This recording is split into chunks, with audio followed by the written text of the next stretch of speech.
আসসালামু আলাইকুম বন্ধুরা, আপনারা সবাই কেমন আছেন? আজকে আপনাদের সাথে ২টা জিনিস শেয়ার করব। এই তো দুপুরে খাওয়া-দাওয়া করে বের হয়ে গেলাম পড়ানোর উদ্দেশ্যে। আমি যেখানে পড়াইতে যাই আমার বাড়ি থেকে আসলে বেশি দূরে না, ২-৩ মিনিটের রাস্তা। ২টা বাড়িতে পড়াইতাম, ২টা বাড়ি আমার বাড়ি থেকে কাছে। ২-৩ মিনিট করে লাগে সময়। একটা পড়াইতে যেতাম সাক্কুদিয়া। এটা তো আপনারা আমার অনেক ভিডিওতে দেখছেন। এই যে লেখাগুলো দেখতেছেন, এই লেখাগুলো হচ্ছে একটা 4.5 বছরের শিশুর লেখা।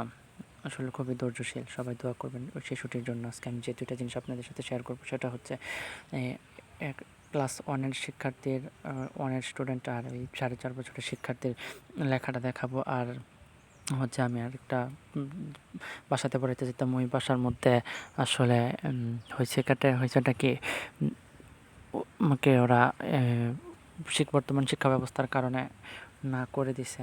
আসলে আমি তো দুটা টিউশনি ছিল। এগুলোর মধ্যে আমি আমার নিজের খরচটা অন্তত চালাইতে পারছি। কারো কাছ থেকে কিছু চাইতে হয়েছে না। আমি আমার মা-বাবার কাছে অনেক দিন যাবত ধরে নিজের খরচের কথা চাইনি। আমি নিজেই আমার নিজের খরচ আমি নিজে চালাচ্ছিলাম। তার মধ্যে একটা টিউশন অফ হয়ে গেল। খুবই খারাপ লাগছে, খুবই কষ্ট লাগছে। অনেকদিন যাবত পড়াচ্ছি, বর্তমান শিক্ষা ব্যবস্থার কারণে না করে দিছে।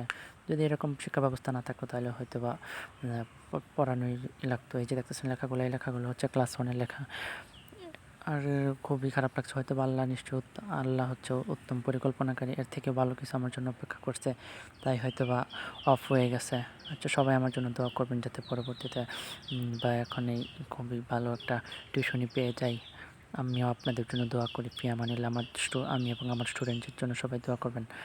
ফি আমানিল্লাহ। সবাই ভালো থাকবেন।